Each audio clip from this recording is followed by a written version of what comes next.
Assalamualaikum warahmatullahi wabarakatuh.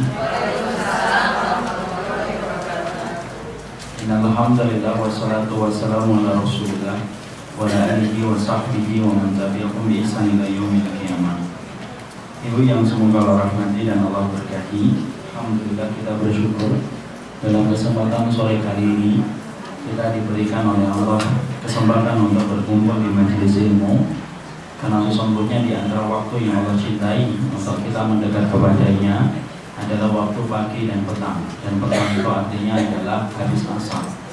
Makanya ketika kita merasakan suasana asar, habis asar itu sangat berbeda dengan suasana yang kita rasakan kalau habis zuhur. Kita akan merasakan lebih tenang, kemudian organ-organ syaraf kita tidak menjadi tegang ketika kita mendapati waktu di habis asar. Makanya di antara waktu emas bagi kita untuk mengulang-ulang hafalan, kalau tidak habis subuh, habis asar. Tapi ibu, walaupun saya sampaikan habis subuh dan habis asar juga nggak akan menghafal. Makanya kemudian kita bersyukur ketika kita diberikan kesempatan untuk kemudian bermajelis ilmu di waktu habis asar. Makanya Allah selain menyebutkan apa? Ghuduwa wa asyiyah, yaitu adalah pagi dan petang. Dan petang itu artinya adalah habis asar. Semoga kita mampu memanfaatkan habis asar kita dalam ketaatan.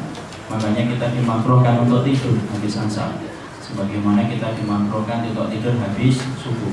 Habis asar dan habis subuh adalah dua waktu yang dimakruhkan bagi kita untuk tidur. Kapan kita disunahkan tidur, Ustaz? Yaitu qailulah menjelang zuhur ataupun habis zuhur sejenak. Maka itulah yang disunahkan bagi kita untuk tidur sejenak dan rehat sejenak. Kenapa disunahkan untuk qailulah? Karena sesungguhnya setan itu tidak pernah mengambil tidur siang. Makanya kita menyelisihi setan. Kita diperintahkan untuk tidur siang. Jadi yang tadi tidur siang menyelisihi setan. Pernah, saya juga tidur siang. Ibu-ibu yang semoga Allah rahmati dan Allah berkahi, kita akan melanjutkan kajian kita, yaitu adalah membahas tentang kitab yang penuh dengan faedah dan penuh dengan hikmah, yaitu kitab At-Tadhkirah. Mari kita buka halamannya. Kemarin kita telah selesai membahas bagaimana kemudian kepentingan dan keutamaan yang dimiliki ketika kita senantiasa mengingat kematian. Maka kemarin juga kita telah membahas perkara-perkara apa yang mampu untuk menghantarkan kita untuk mengingat kematian dan mengingat akhirat, serta mampu untuk menjadikan diri kita zuhud terhadap perkara dunia. Maka kemudian kita telah mempelajari bahwasanya di antara perkara yang mengingatkan kita kepada kematian dan mengingatkan akhirat, dan supaya kita mampu zuhud terhadap perkara dunia, yaitu adalah ketika kita mengingat kematian dengan ziarah kubur. Maka ziarah kubur termasuk di antara perkara yang disyariatkan dalam kehidupan kita selaku umatnya Rasulullah Sallallahu Alaihi Wasallam. Karena perkara ini yang akan menyebabkan kita dapat mengingat kematian. Karena sesungguhnya mengingat kematian, karena sesungguhnya ziarah kubur dapat menyebabkan kita mengingat kematian dan mengingat kepada urusan akhirat. Maka sebelumnya kita telah membahas bahwasanya bagaimana hukumnya seorang wanita apabila mereka itu ziarah kepada kubur. Sebelum kita membahas tentang hukum wanita, kita harus paham bahwasanya mengingat kematian adalah perkara yang disunahkan oleh Nabi untuk mengingatkan kita kepada kematian ketika ziarah kubur. Ketika kita ziarah kubur berarti tidak perlu ke tempat-tempat yang jauh, tapi cukuplah kita mengambil kuburan-kuburan yang terdekat dengan rumah kita. Itu sudah cukup bagi kita untuk mengingat kematian. Jadi apabila ada orang melaksanakan safar yang jauh hanya untuk mendatangi kuburan, maka hal itu justru tidak pernah dicontohkan oleh Rasulullah SAW. Tidak perlu kita datang ke Sumatera hanya untuk ziarah kepada kubur. Karena hakikat ziarah kubur itu mengingat mati, maka harusnya setiap kuburan itu sifatnya sama. Tidak perlu kita mengkhususkan kuburan tertentu hanya untuk berprasangka kuburan tersebut lebih mengingatkan kita kepada kematian. Tidak. Tapi semua kuburan itu sifatnya adalah memberikan kepada kita perkara untuk mengingat kematian. Nabi tidak pernah mengajak para sahabat jalan-jalan untuk menjenguk dan mengunjungi kuburan-kuburan para nabi dan para rasul sebelum Rasulullah. Padahal Nabi kalau bertanya sama Allah tentang kuburannya Nabi Musa, kira-kira diberitahu nggak sama Allah? Pasti diberitahu. Kuburannya Nabi Ibrahim, kuburannya Ismail, kuburannya Yakub. Tapi ternyata Nabi tidak pernah mengajak para sahabat untuk menjenguk dan untuk ziarah kepada kuburan para nabi dan para rasul sebelum beliau, karena Rasulullah tahu bahwasanya itu tidak termasuk dari syariatnya.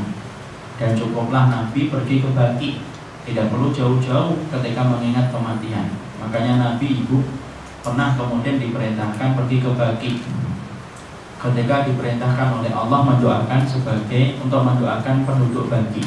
Baqi itu adalah kuburan yang ada di kota Madinah, itu namanya Baqi. Maka satu waktu Ibunda Aisyah itu cerita, satu waktu aku mendapati Rasulullah bangun dari tidurnya. Lalu kemudian Rasulullah keluar dari rumah.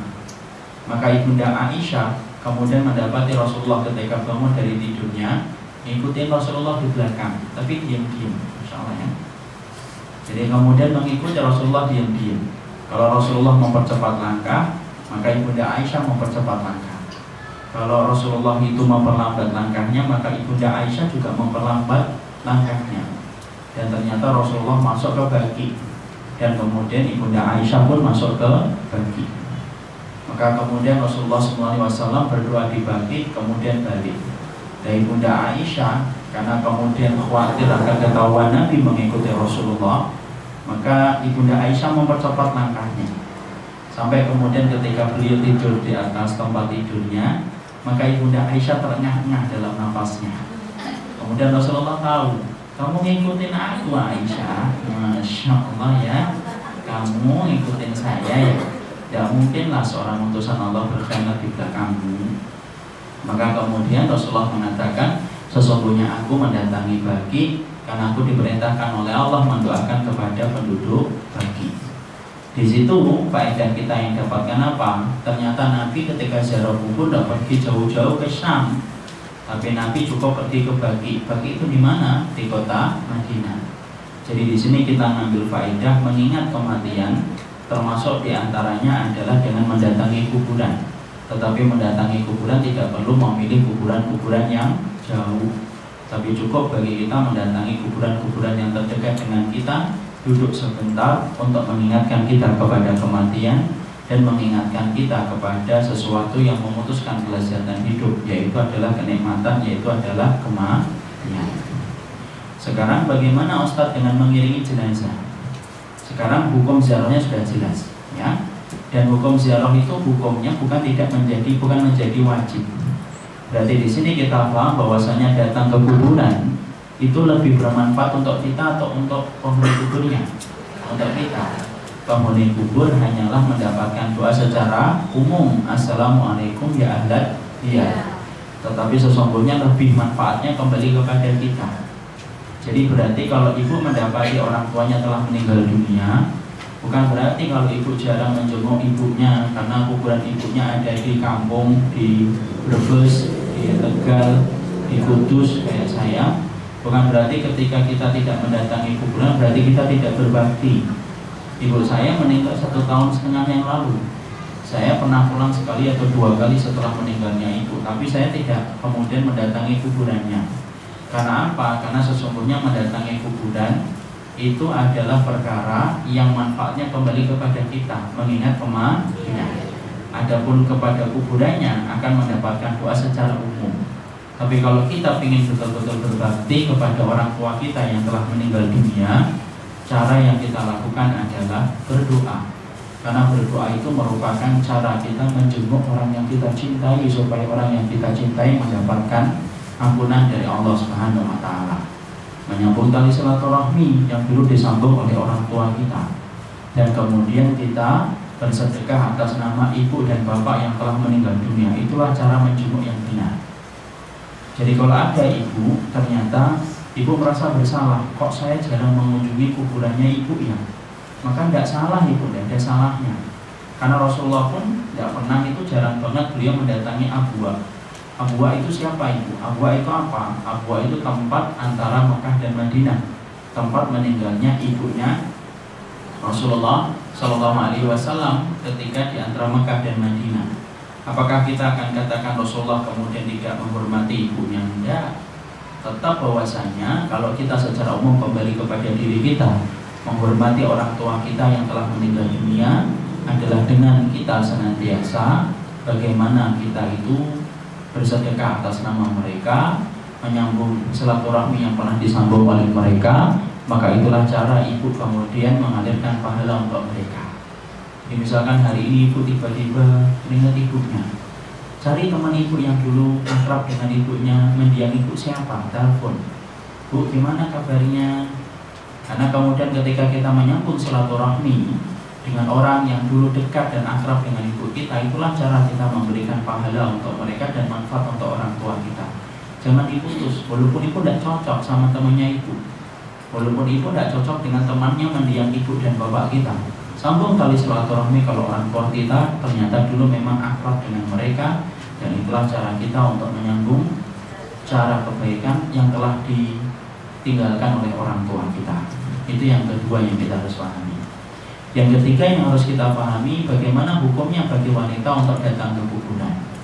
Sesungguhnya para wanita diperbolehkan untuk datang ke kuburan, tetapi yang betul-betul diperhatikan supaya tidak terjadi ikhtilat. Karena ikhtilat itulah yang menjadikan kebaikan itu akan hilang. Kalau seorang laki-laki ketemu dengan perempuan di dalam kuburan, akhirnya kemudian apa? Yang harusnya mengingat kematian, ketemu dengan perempuan yang memikat hatinya dan laki-laki yang memancing hatinya. Akhirnya apa? Bukannya mengingat kematian, justru malah ingat hidup ya. Makanya kalau kemudian jangan ada kubur, maka kemudian diusahakan supaya tidak terjadinya ikhtilat. Tetapi boleh nggak seorang wanita mendatangi kuburan? Boleh, karena tidak ada larangan khusus bagi wanita untuk mendatangi kuburan. Rasulullah bersabda, kuntu nahaitukum an ziyaratil kubur fazuruha. Saya dulu mendatangi kalian, saya dulu melarang kalian untuk ziarah kubur. Kenapa Rasulullah itu saat itu melarang ziarah kubur? Karena khawatir bahwasanya sesungguhnya ketika datang ke kuburan itu akan terjadi kesyirikan. Makanya dilarang pertama-tama. Kenapa? Kondisi akidah itu belum kuat. Dan kita harus pahami, sumber kesyirikan itu, kata Imam Ibnu Katsir, itu ada dua. Tidak usah ditulis, didengerin aja. Sumber kesyirikan itu ada dua ya. Sumber kesyirikan yang pertama adalah syirik kepada bintang-bintang di langit dan makhluk-makhluk di langit. Itu syirik yang dilakukan siapa? Kaumnya Nabi Ibrahim. Makanya kalau kemudian kita hari ini kok sering melihat ada tanda misalkan dewa Zeus, Merkurius, ataupun kemudian sering kepada ramalan-ramalan bintang, itu memang ada kesyirikan yang dimulai dari zamannya Nabi Ibrahim ketika mereka melakukan kesyirikan kepada makhluk-makhluk di langit. Kesyirikan yang kedua itu muaranya kepada kaumnya Nabi Nuh. Ketika meninggalnya kaumnya Nabi Nuh, kemudian ada orang yang mendatangi kuburannya, teringat dengan kebaikan-kebaikan yang menjadi pengikutnya Nabi Nuh, lalu kemudian mereka membuat patung dan mereka sembah. Intinya kesyirikan itu pada dua perkara itu. Jadi syirik yang pertama terjadi dan menyebar pada zaman Nabi Ibrahim. Kesyirikan yang kedua terjadi dan menyebar setelah sepeninggal Nabi Nuh alaihi salam. Dan salah satu di antara kesyirikan itu apa? Ya ke kuburan itu. Makanya Nabi sampai beliau sebelum meninggal dunia, di antara perkara yang beliau sangat larang itu apa? Beliau menyampaikan, yaitu adalah laknatullah alal yahud wan nasara ittakhadhu qubur anbiya'ihim masajid. Maka sampai Rasulullah SAW sebelum meninggal dunia dalam sakitnya, maka Rasulullah itu bersabda, Allah itu melaknat orang Yahudi dan Nasara disebabkan orang Yahudi dan Nasara menjadikan kuburan para nabi dan para rasulnya menjadi masjid. Karena saat itu awal-awal khawatirnya Rasulullah belum kuat, maka kemudian dilarang untuk melakukan itu. Ya, karena apa? Semangatnya Islam adalah menjaga dari kesyirikan. Dilarang. Kemudian setelah Rasulullah melihat kondisi para sahabat semakin kuat dalam iman, maka Rasulullah kemudian apa? Zuruha. Sekarang kalian boleh untuk datangi. Artinya kita memahami di situ bahwasanya masalah kenapa kok dulu di awal dilarang itu kita harus paham. yaitu karena dikhawatirkan akan mengganggu iman para sahabat yang saat itu belum kuat dan belum kokoh. Artinya kalau nggak kayak gitu, apa pelajaran yang kita ambil?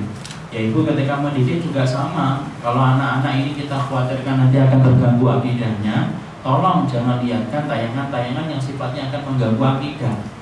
Anak kecil kok melihat Krishna, terus Mahabharata itu nggak boleh ibu.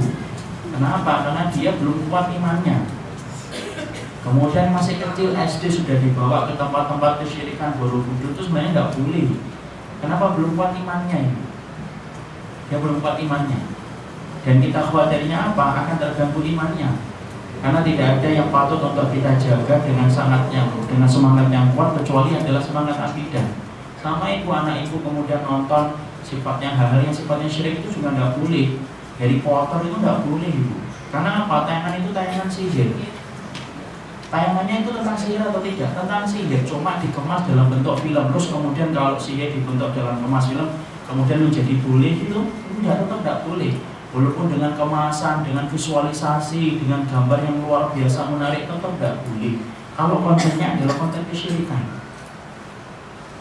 Ya, karena apa? Karena kemudian yang kita khawatirkan Nabi saja, sama para sahabat aja, karena khawatir akan mengganggu iman, dilarang dulu ziarah kubur itu. Karena apa sih? Perkara akidah itu memang tidak bisa ditawar. Perkara akidah itu tidak bisa dikurangi. Kenapa? Yang menyebabkan beruntung dan tidaknya orang di akhirat itu karena akidah. Kalau akidahnya sudah rusak, siapa yang paling rugi? Ya pelakunya, dan yang paling rugi juga orang tuanya. Kenapa? Anaknya tidak berakidah, amalnya tidak diterima, doanya tidak dikabulkan. Oleh karenanya, selektif ibu untuk memilihkan tayangan. Kalau ada tayangan-tayangan yang sifatnya kesyirikan, tolong stop, tutup, supaya kemudian dia tidak melakukan hal tersebut. Kenapa? Tidak boleh itu ibu. Ibu miris nggak kalau melihat ada anak-anak ditanya kelas SD, SMP, ditanya cita-citanya apa? Pengen jadi Krishna. Ya, Mus'ab bin Umar tidak ngerti, Sa'ad bin Mu'adz tidak paham, ya, Abdullah bin Umi Maktum tidak ngerti, tapi Krishna tahu. Coba. Dan ironis ya, masyarakat Indonesia mayoritas Muslim, tapi dijejali dengan kisah-kisah Hindu, tapi kita diem. Ini sabar yang salah untuk ini. Kita ini sering kemudian dilecehkan tanpa sadari loh. Ibu masyarakat Muslim nih. Kita ini berapa persen? Masyarakat 80%. Tapi disuguhi dengan cerita-cerita Hindu, Buddha, cerita tentang dewa, kera dewa. Padahal kita Muslim. Kalau kemudian hidup di negara yang memang notabene Hindu, Buddha, tidak ada masalah, silakan untuk. Tapi ini kan tempatnya kita. Yang lebih ironis lagi, yang membuat acara kadang-kadang tim produktifnya itu Muslim. Saya nggak habis pikir itu gimana nanti menjadi dosa jariah yang akan ngalir proses. Loh, kita saja melakukan kesyirikan aja dosanya sudah besar, apalagi mempropagandakan tayangan kesyirikan yang memberikan stimulus, memberikan perangsang bagi orang, kemudian akhirnya dia tertarik untuk melihat. Kenapa? Itu tayangan yang dibenci oleh Allah Subhanahu wa taala. Tayangan yang dibenci oleh Allah Subhanahu wa taala. Ini masalah syirik. Kalau masalah syirik itu pakai ilmu, tak kenal maka tak benci. Kenapa kita benci syirik? Ya kita ngerti ilmunya. Karena Allah Rabb yang kita harapkan surga itu benci sama syirik. Kalau Rabb yang kita minta surga benci sama syirik, kita tidak benci cuma syirik. Bagaimana kita bisa dapat surganya kalau pandangan kita tidak sama dengan apa yang dipandang oleh Allah? Syirik itu tidak bisa ada yang kekal. Ya. Makanya kemudian disitulah kita memahami pentingnya untuk menjaga diri dari kesyirikan. Kenapa? Ternyata Nabi melarang para sahabat di awal-awal untuk datang ziarah kubur karena khawatir terjadinya kesyirikan. Berarti kuburan itu ibarat mata pisau, di mana satu sisi bisa mendatangkan manfaat, di mana di satu sisi bisa mendatangkan kemudaratan.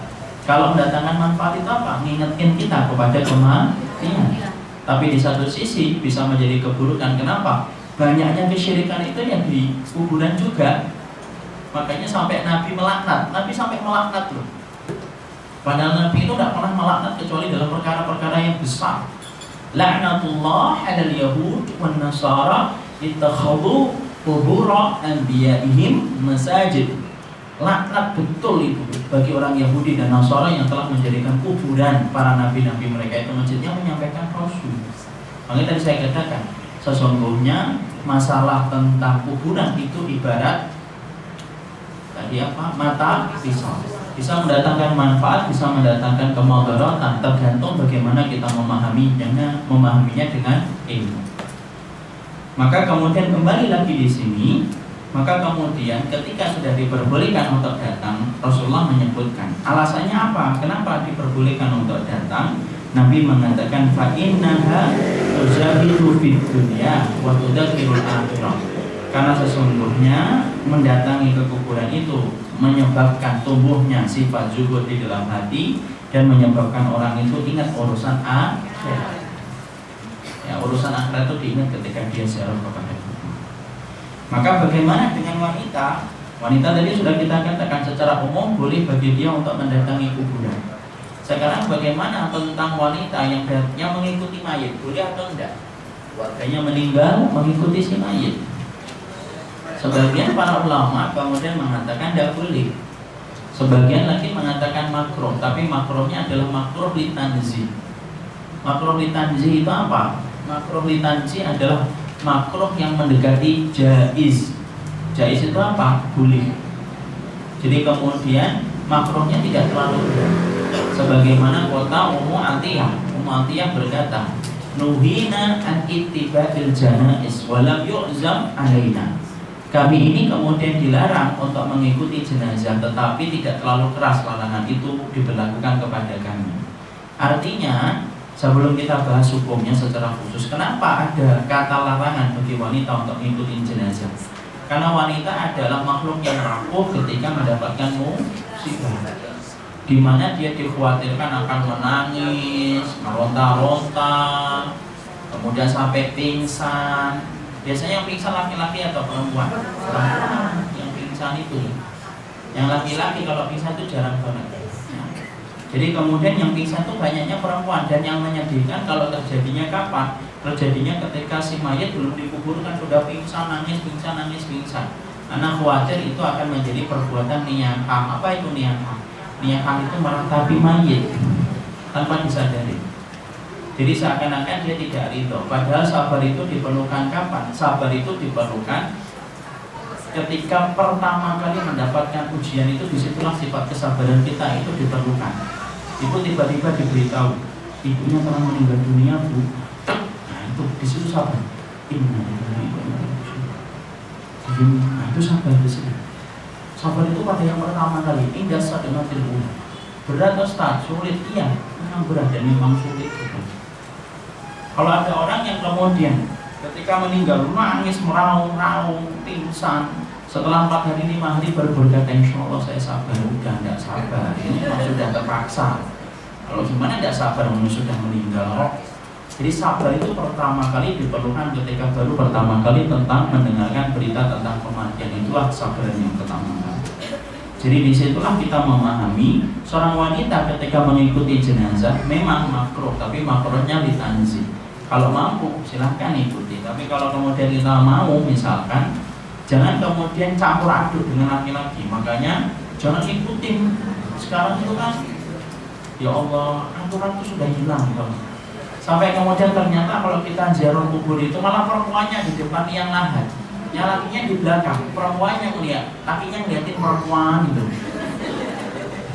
Nggak ingat mati itu, ingat malah kemudian apa? Malah artis-artisnya yang datang itu dilihatin, nggak ingat mati malah akhirnya. Padahal perempuan kalaupun mau ikut ya di belakang, selesaikan dulu urusan laki-lakinya dulu, selesai nguburin, selesai maka keluar, baru perempuannya itu kemudian masuk ke dalam. Harusnya begitu. Malah desek-desekan mengatakan saya istrinya, yang bilang istri tetangganya usok. Oh, nanti di belakang, nanti selesai dulu baru kemudian kamu ke depan. Jadi begitu aturan syariatnya begitu. Ya perlu bagi kita harus bawain foto, itu nggak usah. Karena saya ikut. Jadi bawain fotonya gitu. Itu malah kemudian justru tambah meratapi nanti, ya itu tidak? Ya Allah, ya Allah sama saya. Ya itu nggak usah kemudian bawa foto, nggak usah fotonya bawa foto ketika mati siapa sih yang jalan siapa sih? Ayo kita tanya jujur. Yang pertama kali nyontohkan bawa foto ke kuburan siapa? Kan? Sama itu, sekarang masuk ke agama kita kan lucu gitu loh. Agama kita sudah punya syariat sendiri, sudah punya aturan sendiri, bahkan kita diperintahkan untuk nyelisihi orang Yahudi dan Nasara. Lu kok malah kita kemudian ini? Mungkin ada yang jawab, ya, yang jawab gini, lah emang apa salahnya membawa foto? Tidak salah membawa foto itu, kalau memang tidak menyerupai orang Yahudi dan Nasara. Cuma masalahnya kamu menyerupai orang Yahudi dan Nasara itu yang nggak boleh. Itu penyakit apa? Tasyabuh, itu ngikutin nggak boleh. Sekarang itu bukan hanya urusan mati, urusan hidup aja tasyabuh kok. Ya nggak ibu, orang mau nikah, pre-wedding, kan? Lakinya ngeliat ke atas gini, perempuannya lihat ke atas.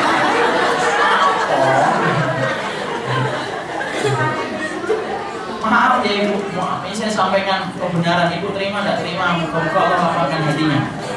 Coba ibu pikir terus buat apa gitu loh. Sampai bayar 20 juta, 15 juta. Oke, ada orang yang berkata itu kan momen istimewa Ustaz. Loh, apakah momen istimewa kemudian kita bebas itu tanpa ngikutin syariat? Loh, kita ini kan budaknya Allah. Ya, nah itu kan uang-uang kami loh, bukan masalah uangmu. Tapi kita bicara apa? Kalau ada yang mencontohkan kayak gini, anak-anak kita lihat. Kemudian ngikutin atau tidak? Ngikutin lagi. Yang asalnya dananya 20 juta cukup, akhirnya tidak cukup hari ini. Kenapa? 20 juta. Foto pre-weddingnya 15 juta doang. Coba. Tinggal 5 juta. Emang makan apa? Cilok?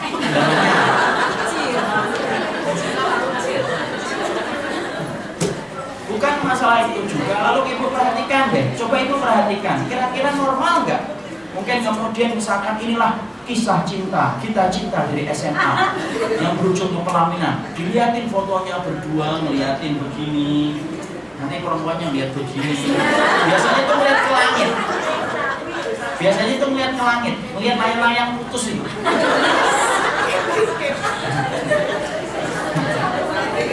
Saya tuh selalu perhatikan itu.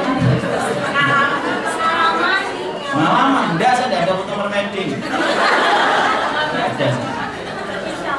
Ya, insya Allah nggak tahu ke depan. Loh, laki-laki kan sampai empat. Bukan saya bicara syariatnya Allah atau syariatnya siapa? Kamu terusin atau enggak? Udah dikasih ngaji itu ngikutin syariat atau ngikutin perasaan? Ngikutin perasaan. Syariat. Tadi sampai mana sih? Foto pre-wedding itu, Masya Allah. Foto pre-wedding sebenarnya nggak perlu dilakukan. Cuma ibu saya sampaikan, bukan berarti kalau kemudian ibu nanti dapatnya ada saudara kita yang belum paham, jangan kemudian komentar pas acara. Siapapun juga akan marah kalau dikomentari pas acara. Jauh-jauh sebelumnya. Makanya ibu lah ngajarkan mulai sekarang. Nah, nanti kalau nikah nggak usah pakai pre-wedding, itu gaya kehidupan orang kafir. Sampaikan akidahnya. Ya kita dapat undangan terus kemudian melewati otomatis apa sih ini?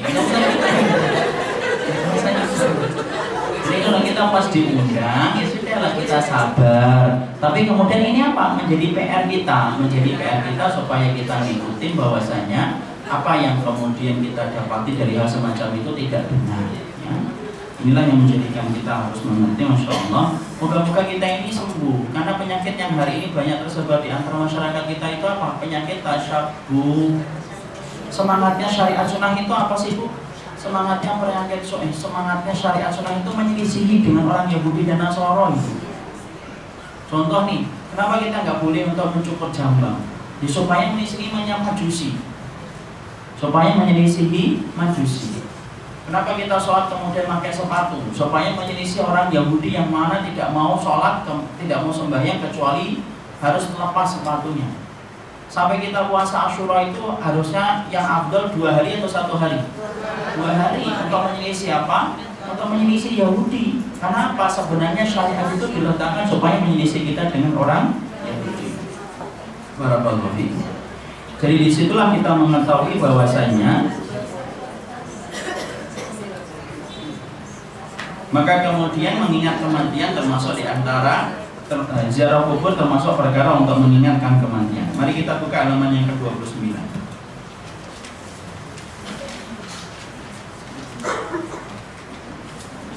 Sudah diriwayatkan dari Ali bin Abi Thalib radhiyallahu anhu bahwasanya beliau pernah keluar ke kuburan. Setelah dekat dari kuburan maka dia berkata, ya ahli kubur, wahai penduduk kubur, beritahukan kami tentang keadaan kalian. Ini artinya bahwasanya boleh bagi kita kadang-kadang bicara kepada penghuni kubur untuk mengingatkan kematian. Yang sifatnya mengingatkan kematian itu boleh. Tapi bukan kemudian cerita apa saja ke kuburan itu juga tidak usah. Ya, pembicaraan yang boleh kepada kuburan itu apa? Pembicaraan yang sifatnya mengingatkan kita kepada satu ilmu. Contoh, Nabi ketika habis perang Uhud, Nabi kemudian mendapati kan Abu Jahal itu meninggal dunia, Abu Lahab meninggal dunia, mati dia, tewas dalam perang itu. Kemudian Nabi berkata itu kepada tumpukan mayitnya orang-orang musyrikun. Kalian telah mendapati apa yang telah dikatakan oleh Rabbku kan? Itu boleh atau tidak? Boleh. Sebagaimana nanti misalkan ada peperangan misalnya di Suriah, kemudian orang-orang Syiah, orang-orang Majusi Syiah itu kemudian mati mereka, kemudian kita ngomong, sekarang kalian lihat bagaimana Rabbnya kalian, bagaimana Rabbnya kami menyiksa bagi siapapun yang telah berbuat syirik kepada Rabb kami ketika mendatangkan Ali dan Husain menjadi Tuhan tandingan selain Allah. Boleh atau tidak ngomong kayak gitu? Boleh. Ya, sebagaimana Ali berkata, maukah kalian mau nggak kalian mengabarkan kepada kami atau kami yang mengabarkan kepada kalian tentang apa yang terjadi dalam kehidupan setelah kalian itu meninggal dunia? Itu pembicaraan yang sifatnya membangun tambahnya ketakwaan itu boleh. Yang nggak boleh itu bicara kepada, bukan nggak boleh. Yang nggak perlu adalah pembicaraan kepada mayit dalam perkara yang tidak ada manfaatnya. Itu sebenarnya nggak perlu, walaupun tidak diharamkan. Silakan kalau mau, tapi tidak ada manfaatnya. Seperti apa ya? Kemarin saya contohkan ya. Seperti kemudian cerita, Bu, ini calon saya Bu, lihat orangnya, kemudian ngobrol gimana Bu di sana, baik-baik aja kan? Bahkan kemudian saya melihat itu, yang lebih parah hari ini. Ada yang kemudian ngerayain ulang tahun si mayit. Ada kan ibu dapat fotonya atau enggak?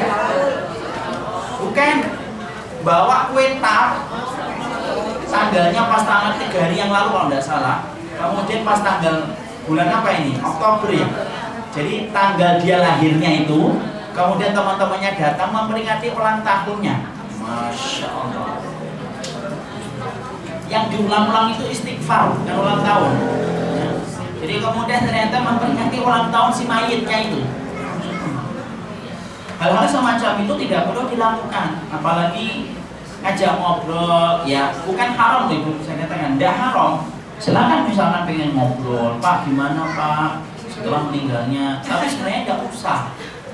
Kenapa? Tidak ada manfaatnya. Pak, kamu sih enak Pak, sudah mati duluan. Anak-anak ini aku yang nanggung.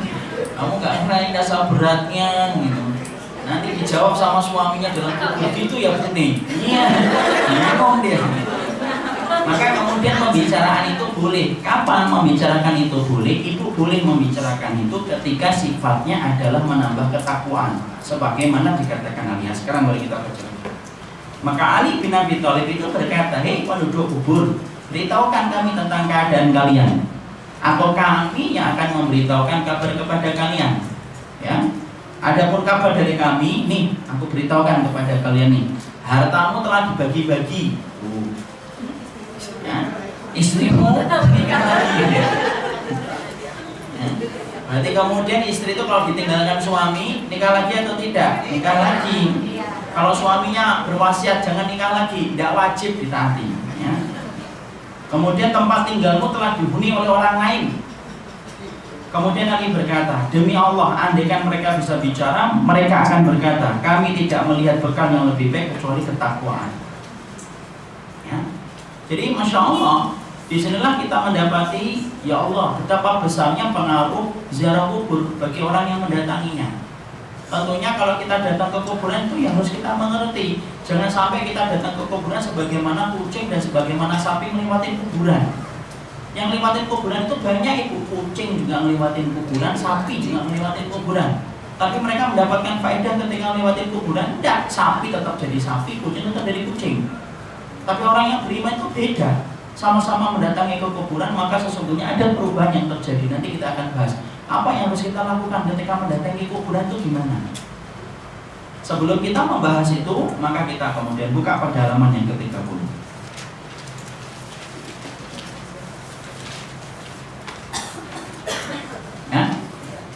kata para ulama rahimahullahu ta'ala, tidak ada nasihat yang lebih efektif terhadap manusia kecuali adalah ziarah kubur. Karena manusia itu ketika mereka memiliki hati yang keras, maka mengobatinya itu ada beberapa macam. Ya. Jadi orang itu kalau berhati keras itu obatnya ada beberapa macam. Ketika hatimu keras ada beberapa macam cara mengobatinya. Yang pertama yaitu adalah menghentikan kebiasaan buruk menuju ke majelis ilmu. Guna mendengarkan nasihat dan peringatan, mendengarkan ancaman dan anjuran, mendengarkan hikmah tentang orang yang solih, maka itu dapat melunakkan hati dan menyembuhkan dengan cepat. Jadi orang yang hatinya keras biasanya itu yang pertama terapinya apa? Terapinya ya datang ke majelis ilmu. Makanya orang kalau datang ke majelis ilmu terjadi perubahan dalam hidupnya. Kenapa? Majelis ilmu itu ngingetin kita ibu apa yang kurang, apa yang salah, itu semuanya majelis ilmu. Makanya saya tidak setuju kalau mengartikan majelis ilmu itu apa? Siraman rohani, itu tidak setuju saya. Kalau kita mengatakan bahwasanya majelis ilmu kayak siraman rohani, nah kalau kemudian dia tidak merasa keren, tidak butuh ngaji. Padahal ngaji itu kewajiban. Dan sifatnya apa? Melembutkan hati. Hati yang keras. Berapa banyak orang yang akhirnya berubah setelah ngaji? Walaupun sifatnya memang beda-beda kan. Ada yang seminggu masih berubah baik, ada yang kemudian 3 hari, ada yang 2 hari, ada yang keluar lihat dimsum sudah hilang. Beda-beda. Tapi yang jelas bahwasanya fungsinya untuk mendatangi majelis ilmu adalah kemudian menjadikan kita untuk lunak hatinya. Makanya kalau sudah merasa keras, sudah mulai kemudian tidak sabar sama anak, sudah mulai marah-marah sama suami, ngaji, datang ke kajian, dengerin kajian itu, menyibukkan kita di dalam kebaikan. Dan mungkin juga suami ibu juga mikirnya gini, saya sudah mulai berubah ini, harusnya ngaji, katanya. Sama, karena ngaji adalah kemudian menjadikan seseorang itu lembut. Sama aja suaminya kalau keras suruh ngaji, diajak ngaji Sabtu dan Ahad bersama-sama dengan suaminya.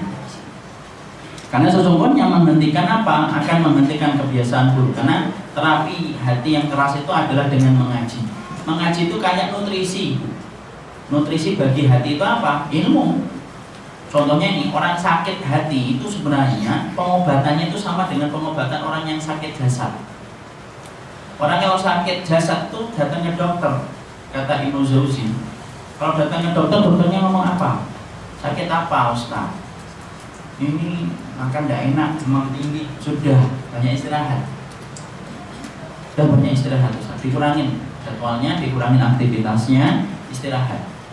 Mesti gitu yang pertama kali. Bahkan kemudian kalau ada pekerjaan ngomong dokternya apa? Cuti Pak, seminggu. Kalau kita mau tidak mau ya sudah, kalau mau sembuh ya kayak gitu, kalau tidak mau mati ya sudah, teruskan aja kegiatannya. Kenapa? Istirahat. Karena istirahat itu kemudian mengistirahatkan organ tubuh supaya kemudian tidak terlalu letih. Sama, hati yang sakit juga terapinya sama. Hati yang sakit itu terapinya itu apa? Yaitu adalah bagaimana kemudian dia istirahat. Istirahatnya hati beda dengan istirahatnya jasad. Istirahatnya hati itu apa? Mendengarkan Quran. Istirahatnya hati itu apa? Mendengarkan ilmu. Coba kalau ibu datang, walaupun pertama kali ketika mau datang ke itu berat atau tidak berat? Berat ibu. Tapi setelah datang, ada nggak perubahan dalam hati kita? Ada, sedikit, banyak, tergantung bagaimana niatnya ketika datang ke kajian. Tapi pasti ada perubahannya. Kenapa? Istirahatnya hati ketika mendengarkan kucuran tetesan embun ilmu. Makanya kalau ada orang datang ke kajian kok tidak berubah-berubah, itu ternyata hatinya sudah lebih keras daripada yang dimiliki oleh ilmu, sampai akhirnya apa? Tetesan ilmu tidak mampu menembus hatinya. Dan itu yang kita berlindung darinya. Dari apa? Hati yang tidak pernah khusyuk. Dan hati yang khusyuk tidak pernah khusyuk adalah hati yang keras. Ya? Makanya orang datang ke kajian, anak yakin sebejat-bejatnya orang kalau datang ke kajian itu pasti ada perubahan, walaupun dikit itu ada. Kecuali hatinya sudah mati, sudah dikunci, sudah terlalu keras, akhirnya apa? Tidak ada manfaatnya. Minimal dia akan berubah. Minimal ada perubahan sedikit itu selalu ada. Yang kedua biasanya apa? Terapi orang itu kalau kemudian sakit. Terapi yang kalau sakit yang kedua itu dokternya ngomong apa? Ini pantangannya ini, karena Ustadz ini liver nih, pantangannya makan yang berlemak-lemak dikurangi ya. Itu pantangan. Sama, Pantangannya hati kalau sudah istirahat ke majelis ilmu, pantangannya apa? Tinggalkan itu, keburukan-keburukan itu. Kenapa? Itu pantangan. Nah, sama dengan hati yang sakit itu, pantangannya harus ditinggalkan. Pantangannya apa? Dosa. Ibu pengen dapetin hati yang lembut, ya dilembutkan hatinya. Sama suami, karena itu pintu surganya, dilembutkan. Sama anak, karena dia menjadi syafaatnya, ibu sabarin. Kenapa? Karena itu yang bisa kemudian menjadi apa? Tantangannya itu tinggalkan. Ibu ngaji pengen lembut hatinya, tapi di rumah ibu selalu kecewa dengan suami dan tidak pernah mampu menambil husnudon kepada seorang suami, maka itu namanya adalah minum obat istirahat, tapi kemudian tetap ngambil pantangannya terus. Jangan dianggap loh ibu tidak taat sama suami itu tidak dosa, itu dosa besar. Sholatnya saja kita itu seorang wanita tidak diterima kalau kemudian dia itu melakukan itu. Karena apa? Banyak wanita yang selalu menganggap zina itu dosa, minum khamar itu dosa, tapi dia mengangkat suaranya di atas suaminya itu tidak dosa. Tapi dia menganggap kalau nyelekit atau nyakitin hati suaminya itu tidak dosa. Padahal itu dosa yang gede.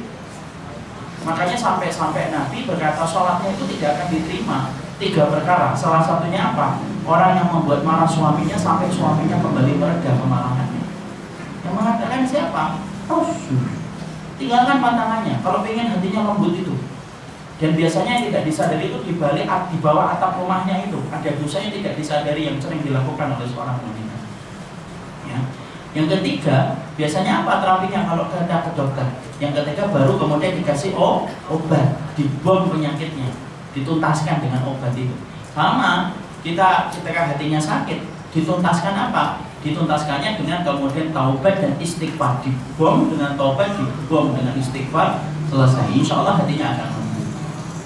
Makanya kemudian hati yang keras, maka kemudian yang pertama adalah bagaimana dia mendatangi kematian. Apa mendatangi majelis ilmu? Yang kedua yaitu mengingat mati. Kemarin kita sampaikan mengingat mati itu adalah ibadah, dan dia mampu untuk kemudian mengembalikan kita kepada proses yang seperti yang kemudian seutama proses yang baik.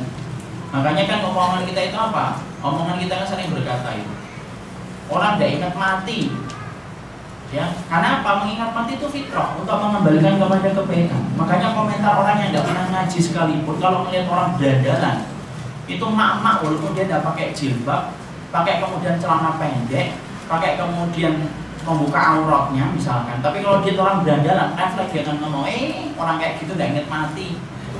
Karena apa? Mengingat mati itu fitrah sebenarnya. Itu fitrah yang ada. Makanya orang yang nggak beriman atau beriman sama-sama sering mengatakan ingat mati supaya kamu benar hidupnya. Ya, makanya kemudian Ibunda Aisyah pernah didatangi seorang budak yang mengadukan tentang kerasnya hati. Maka kemudian Ibunda Aisyah mengatakan, "Udhkuri al-mauta." Ingat banyak kebaikan. Tariku qalbaki, maka akan melembutkan hatimu. Itu cara yang kedua. Yang ketiga, cara untuk melembutkan hati adalah menyaksikan orang yang meninggal dunia, menyaksikan orang yang sakaratul maut. Ini termasuk sunnah yang bicara sakaratul maut. Datang ke rumah sakit ibu, lihat bagaimana orang ketika menghadapi sakaratul maut langsung. Kemudian melihat bagaimana perubahan wajahnya ketika dari wajah yang asalnya normal tiba-tiba wajahnya berubah menjadi kesakitan sampai tercabutnya nyawa. Makanya sampai dikisahkan Hasan Al-Basri pernah menjenguk orang yang sakit. Ya. Lalu kemudian ketika beliau ternyata yang dijenguk oleh Hasan Al-Basri dalam keadaan sakaratul maut, dibuka halaman 31. Maka kemudian Hasan Al-Basri melihat betapa susahnya dan pedihnya yang dialami. Maka kemudian Hasan Al-Basri pulang ke rumah dengan perubahan muka, tidak sebagaimana ketika dia berangkat. Keluarganya menyapa, ingin makan. Maka kemudian, "Hei keluargaku," jawab Hasan Al-Basri, "kalian saja yang makan, kalian saja yang minum. Demi Allah, baru saja aku melihat kematian yang untuknya aku berbuat selama ini sampai aku mengalaminya sendiri kelak." Artinya apa? Melihat orang mati itu langsung menjadikan kita itu tawar melihat dunia. Coba, kalau tidak percaya, nah ini kejadiannya. Misalkan ibu kita meninggal dunia, orang yang kita cintai meninggal dunia di depan keluar mata. Itu sampai beberapa hari kita butuh makan atau tidak butuh makan? Tidak butuh makan. Yang biasanya ngingetin makan siapa? Keluarga-keluarga kita yang agak jauh yang tidak terlalu sedih. yang akan ingetin, ayo mas makan, ayo makan, ayo makan.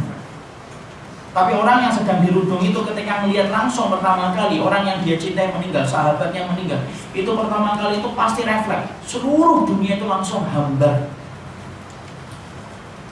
Harganya tidak ada. Lemes. Bahkan terkadang saking kemudian sedihnya ketika melihat langsung itu kadang-kadang ya Allah, ingin mati bareng-bareng. Kayak gitu. Kenapa? Karena memang lihat kematian itu menjadikan seluruh dunia itu hambar. Makanya Hasan Al-Banni sampai ketika pulang, asalnya ketika berangkat dalam keadaan normal, pulang dalam keadaan berubah warna wajahnya. Sampai ditawari, kamu makan, kamu minum enggak? Aku baru saja menyaksikan sesuatu yang aku berbuat untuknya itu nanti sampai aku akan merasakannya kelak sendiri, insya Allah. Jadi mengingat, melihat orang yang meninggal dunia itu betul-betul masya Allah. Maka itu kemudian menjadikan hati kita menjadi lembut. Nah, saya terus terang, saya belum pernah datang ke rumah sakit hanya untuk melihat sakaratul maut. Tapi ternyata di sini kita diajarin bareng-bareng. Ini sang penulis ini ngajarin saya, ngajarin ibu. Bagaimana kita melihat orang yang sakaratul maut. Orang sakaratul maut yang saya lihat ya, yang mendiang ibu, mendiang nenek. Beberapa murid saya ada yang pernah saya lihat sakaratul mautnya. Dan itu perubahannya memang ada, jelas itu. Kita pasti langsung merasakan, ya Allah, tidak ada nilainya, tidak ada nilainya rumah. Sebagaimana ketika saya di Suriah melihat orang mati itu kan hampir tiap hari 2, 3, 4, 5 banyak orang meninggal dunia. Apa yang kita pikirkan di sana? Anda tidak mikir itu apa-apa itu, tidak mikir bahwa saya masih punya keluarga di Bekasi, masih ada ini, ada rumah, tidak mikir sama sekali ketika di sana. Karena apa? Bayangan kematian itu bergonta-ganti tiap waktunya di rumah sakit. Yang namanya darah itu biasa. Ngepel itu bukan ngepel air, bukan ngepel darah. Itu di Suriah. Makanya ketika saya ditanya, apa oleh relawan yang sebelum saya, setelah saya ketika mau berangkat, setelah saya pulang dengan izin Allah selamat, kemudian ada relawan yang mau berangkat. Kemudian ditanya apa perasaan pertama kali ketika mendaratkan kaki di Suriah. Saya bilang, antum akan lupa tentang harganya dunia. Ingat-ingat omongan saya ini. Antum akan lupa tentang nilainya dunia. Betul, beliau berangkat, saya mendoakan semoga beliau selamat. Kalau tidak selamat diberikan yang terbaik. Pulang ketemu, saya jemput beliau ketika pulang. Saya tanya, apa yang saya omongin benar atau enggak? Benar. Kalau sudah di tempat-tempat kayak gituan itu, masya Allah, nilai dunia itu enggak ada begini. Tidak pernah bu terpikir ibu ya, ganti ini, ganti itu, ganti ini, tidak ada. Sampai pakaian pun tidak ada. Kemudian kita nonton ganti. Sudah, ibu tahu pakaian yang saya kenakan ketika di Suriah itu pakaian yang selama 1 bulan saya pakai cuma 2 kali ganti. Karena tidak pernah terpikir. Karena memang betul-betul masya Allah. Makanya di satu sisi kita sedih orang-orang Suriah itu, tapi di satu sisi kita ini mendapati iri harusnya. Kenapa? Mereka itu merasakan dekatnya dengan Allah setiap waktunya. Apalagi sekarang ibu lihat sekarang yang namanya pesawat itu kalau sudah nyerang tidak ada suaranya. Kalau dulu masih ada suaranya. Nah datang itu pesawat, nah itu kemudian deg-degan di situ. Kalau sekarang enggak, belum, di situ. Dan itu siang malam kalau hari ini. Kalau dulu siang, itu dulu siang, ya. Dan itu kemudian rumah sakit, kita jadi relawan, kita relawan kemanusiaan loh. Tidak ngapa-ngapain, cuma ngobatin orang yang terluka. Siapapun yang terluka kita obatin. Tapi justru menjadi sarangan besar-besaran tembak-tembakan setiap waktunya itu ya di rumah sakit itu yang menjadi sasaran tiap waktunya. Makanya nyari sinyal itu agak susah, sulit banget. Ya, nyari sinyal itu susah banget. Tapi disitulah kita paham, masya Allah, bahwasanya melihat kematian itu termasuk di antara perkara yang kemudian melembutkan hati. Yang keempat, yaitu menziarahi kubur. Menziarah kepada kuburan itu akan memberikan apa yang tidak bisa diberikan oleh yang pertama, apa yang tidak bisa diberikan yang kedua, dan apa yang tidak bisa diberikan yang pertama dan yang kedua. Itu ziarah kubur. Kenapa ibu kadang-kadang orang datang ke majelis ilmu hatinya tidak lembut. Kadang-kadang dia mengingat mati sulit. Ya. Yang ketiga, ketika dia melihat sakaratul maut, maka tidak setiap hari kita bisa melihat orang sakaratul maut. Yang bisa dilakukan setiap saatnya, setiap waktunya ketika kita mau itu apa? Yaitu adalah ketika kita datang ke kuburan. Makanya poin yang keempat menjadi obat ketika racikan. Pertama, datang ke majelis ilmu tidak efektif.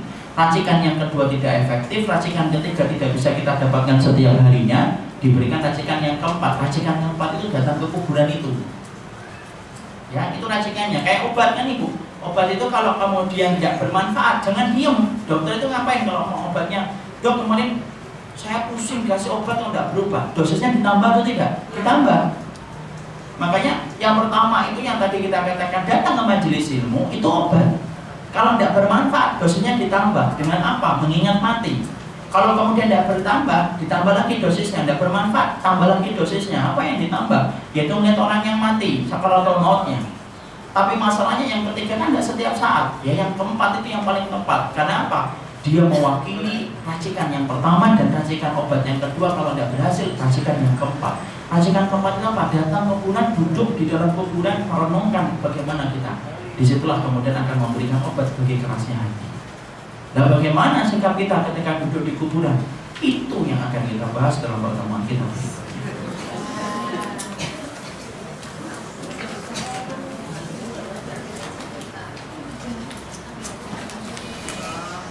Halaman 32, ceritanya. Barakallahu fikum, karena sudah menjelang asar tidak perlu lagi ada pertanyaan. Jadi kemudian biasanya kalau sudah mendekati maghrib itu semuanya jadi clear, paham. Ini dapat kita sampaikan dalam pertemuan kali ini. Subhanakallahumma wa bihamdika, asyhadu an la ilaha illa anta, astaghfiruka wa atubu ilaika. Assalamualaikum warahmatullahi wabarakatuh.